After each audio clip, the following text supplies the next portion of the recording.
It's very important question. आपको purity check करना है। T is equal to pi root L upon g. ठीक है, तो पहले तो क्वेश्चन को आप यहाँ पे लिख लो। क्वेश्चन क्या है? ठीक है, ये लिखा है टी इज इक्वल टू 2 पाई और रूट है एल अपॉन जी। यहाँ पे एल जो है लेंथ है, जी ग्रेविटेशनल फोर्स है, ठीक ना, गुरुत्वीय त्वरण है। और ये 2 पाई जो है ये डायमेंशन लेस क्वांटिटी है, जिसकी जो dimension formula m0 l0 t0 रहेगा। और t जो है ना, ये है टाइम ऑफ पीरियड, यानी आवर्तकाल है, ठीक है ना, या पीरियड ऑफ टाइम। तो यहाँ पे इसको हम सॉल्व करते हैं।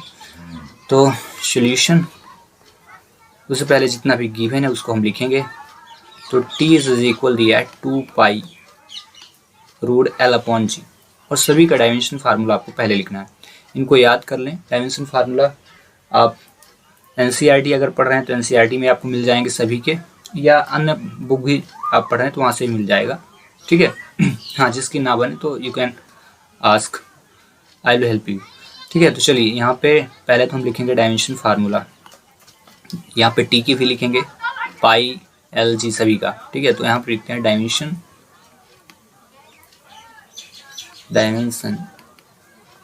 फार्मूला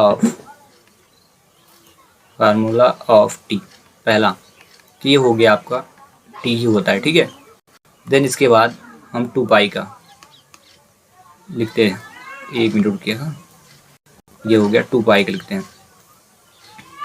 डायमेंशन फार्मूला ऑफ 2 पाई, ये डायमेंशनलेस क्वांटिटी है, तो इसका फार्मूला हो जाएगा m0 l0 t0, ठीक है।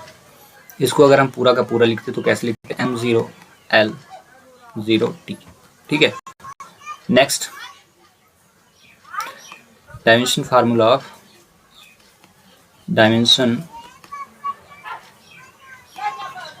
Of L. यल लेंथ को रिप्रेजेंट करता है, तो m0 रहेगा, l रहेगा और t0 रहेगा, ठीक है। नेक्स्ट लिख लेते हैं dimension formula of g, gravitational force है। इसका जो फार्मूला होता है acceleration is equal to gravitational force, same formula रहता है जैसा भी ग्रेविटेशनल का रहेगा। तो L T inverse 0, L T की पावर -2, तो एम तो है ही नहीं, तो m0 रख देंगे, ठीक है। ये तो डायमेंशन फार्मूला हो गया। अब इसको हम प्रूव करते हैं, L H S is equal to R H S, ठीक है। तो चलिए तो पहले हम लिखते हैं एल एच एस। तो एल एच एस को प्रूव कर लेते हैं। L H S left hand side, और इस पर लिखा है सिर्फ और सिर्फ टी, ये देखो आप टी रखा है, तो आप यहाँ पे रख दो। और इसका डायमेंशन फार्मूला क्या हुआ? m0 l0 t, बस इतना है। अब हम प्रूव करते हैं आर एच एस, तो आप लिख दो आर एच एस, ठीक है, राइट हैंड साइड। तो ये है 2 पाई रूट एल अपॉन जी। तो आप पूरा का पूरा इसी को लिख के सॉल्व कर दो। तो यहाँ लिखेंगे हम 2 पाई रूट एल अपॉन जी, ठीक है। अब यहाँ पे डायमेंशन फार्मूला आपको प्रूव करना है। तो पहली तो ये डायमेंशन लेस क्वांटिटी है, तो इसका हो जाएगा m0 l0 t0, ठीक है। देन इसके बाद रूट लगाइए, और l यानी l का डायमेंशन फार्मूला l ही होता है, लेंथ है ग्रेविटेशनल फोर्स का, ये आपने लिखा है m0। तो हम यहाँ अगर चाहते तो पूरा का पूरा लिखते, तो कितना लिख देते हैं? यहाँ पे देखो, यहाँ पूरा हम रख देते हैं। तो यहाँ रख दे m0 l t0, पूरा रख दो आप, ठीक है। और ऐसे यहाँ पे m0 l t-2 हुआ, ठीक है। ये जीरो से कोई मतलब है नहीं। यहाँ पे देखिए यल से यल कट चुका है, दोनों ही यल कट चुके हैं, ठीक है। और ये t माइनस था तो ऊपर चला गया, तो ये आपका हो जाएगा m0 l0 t0। रूट लगाएंगे, और जब रूट लगाएंगे तो देखना है m0 रहेगा, l रहेगा। m0 के बाद आप देखो l तो रहेगा दोनों में, तो l कट चुका है, तो l तो हट गया, तो l0 हुआ। अब यहाँ t0 है, t0 है, देखना माइनस में पावर नीचे है, तो ऊपर आएगी तो प्लस में हो जाएगी, तो +2 हो गया। आई होप कि आपको समझ में आ गया होगा, ठीक है, ये आ गया। देन इसकी कोई मतलब है नहीं, तो हम सिर्फ और सिर्फ अब रखेंगे m0 l0, और ये t⁻2 हो गया, ठीक है। तो एग्जैक्ट वैल्यू यहाँ पे बच गई रूट के अंदर, t⁻, ये डायमेंशन फार्मूला ला के रखें, t⁻2 बच गया।